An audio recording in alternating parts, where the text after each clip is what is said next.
வணக்கம். இரவு நேர பிரதான செய்திகள். செய்திகளின் ஊடாக நர்மதா சிறையில் முதலில் தலைப்புச் செய்திகள். பாடரீதியான ஆசிரியர் ஆட்சேர்ப்பு முறையை அறிமுகப்படுத்த தீர்மானம். முதியோர் இல்லங்களை பதிவு செய்வதற்கு செப்டம்பர் வரை காலக்கெடு. கவுதி அமைப்புக்கு ஈரான் பகிர்ந்த செய்தியால் பதற்றம், உலக நாடுகளுக்கு பேரிடி. இனி விரிவான செய்திகள்.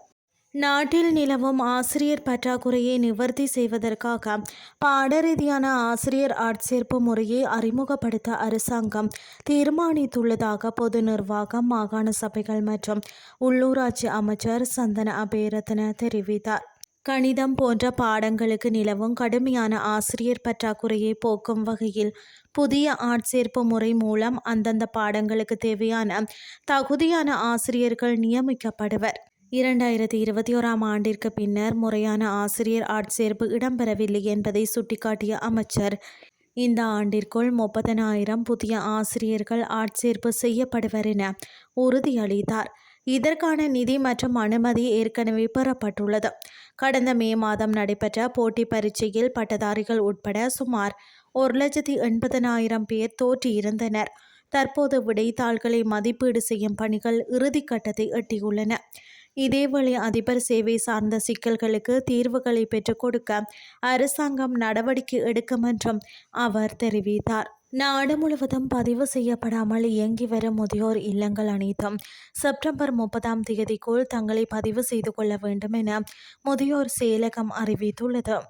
இதுகுறித்து முதியோர் செயலகத்தின் பணிப்பாளர் சதுர மிகிதும் விடுத்துள்ள அறிக்கையில் குறிப்பிடப்பட்டுள்ளதாவது, நாடளாவிய ரீதியில் தற்போது 459 முதியோர் இல்லங்கள் இயங்கி வருகின்றன. அவற்றில் இதுவரை 148 இல்லங்கள் மட்டுமே முறைப்படி பதிவு செய்யப்பட்டுள்ளன. பதிவு செய்யப்படாத ஏனைய முதியோர் இல்லங்கள் அனைத்தையும் எதிர்வரும் செப்டம்பர் 30ஆம் தேதிக்குள் பதிவு செய்து கொள்வது கட்டாயமாக்கப்பட்டுள்ளது. குறிக்கப்பட்ட காலக்கெடுவுக்குள் பதிவு செய்ய தவறும் முதியோர் இல்லங்களுக்கு எதிராக கடும் சட்ட நடவடிக்கைகள் எடுக்கப்படும் என குறிப்பிடப்பட்டுள்ளது. இனி வெளிநாட்டு செய்திகள். அமெரிக்கா ஈரானிய மின்சார உள்கட்டமைப்பை தாக்கினால் செங்கடல் எண்ணெய் வழித்தடத்தை மூட தயாராக இருக்குமாறு ஜேமனின் கவுதி இயக்கத்தை ஈரான் கேட்டுக்கொண்டுள்ளதாக சர்வதேச ஊடகங்கள் செய்தி வெளியிட்டுள்ளன. குறித்த விடயமானது உலகளாவிய எரிசக்தி விநியோகத்திற்கு ஒரு சக்தி வாய்ந்த புதிய அச்சுறுத்தலை ஏற்படுத்தியிருப்பதாக தெரிவிக்கப்படுகிறது.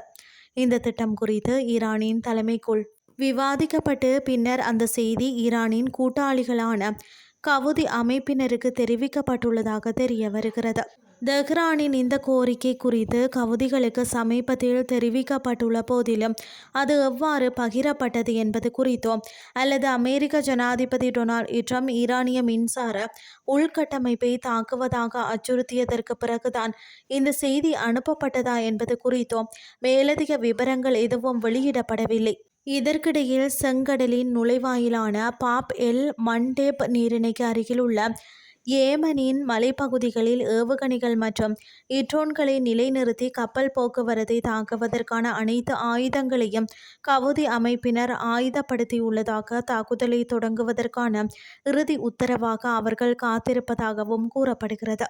ஏற்கனவே ஈரான் கோர்முஸ் நீரிணையை மூடியுள்ளதால் உலகளாவிய எரிசக்தி நெருக்கடி ஏற்பட்டுள்ள நிலையில் தற்போது செங்கடல் பாதையும் மூடப்பட்டால் அது உலகளவில் பெரும் பொருளாதார மற்றும் எரிசக்தி பாதிப்புகளை ஏற்படுத்தும் என அஞ்சப்படுகிறது. செய்திகள் யாவும் நிறைவடைகின்றது.